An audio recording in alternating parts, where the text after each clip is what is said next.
नेपाल प्रतिनिधि सभा चुनावको संघारमा छ। चुनाव केवल प्रतिनिधि छान्ने प्रक्रिया मात्र होइन, जनताले आफ्नो भाग्यलाई सम्पत्तिमा बदल्ने उत्सव पनि हो। तर यही चुनावी प्रक्रियामा खटिने पत्रकारहरू भने विभिन्न चुनौतीको सामना गर्न बाध्य छन्। मताधिकार प्रयोग गर्न मतदाता नामावली दर्ता भएकै स्थानमा उपस्थित हुनुपर्ने बाध्यता, फिल्ड रिपोर्टिङका क्रममा हुने दुर्व्यवहार, दबाव र असुरक्षा यी सबै पत्रकारका साझा समस्या हुन्। पत्रकारलाई कार्यक्षेत्रमै सुरक्षित र सहज रूपमा मतदान गर्ने व्यवस्था मिलाउन राज्यले गम्भीर ध्यान दिनु आवश्यक छ। लोकतन्त्रलाई सबल बनाउन पत्रकारको भूमिका अहम हुन्छ। तीनै पत्रकार फिल्डमा खटिँदा कस्ता समस्या भोगिरहेका छन्, ती समस्याबाट पार पाउन के गर्न सकिन्छ, चुनावी रिपोर्टिङ जिम्मेवार र सुरक्षित ढंगले कसरी गर्ने? यदि यस्ता प्रश्न, जिज्ञासा वा अनुभव छन् भने कमेन्ट बक्समा शेयर गर्नुहोला।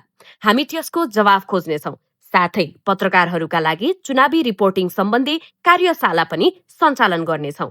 Journalist for justice Nepal, voice of truth, defender of rights.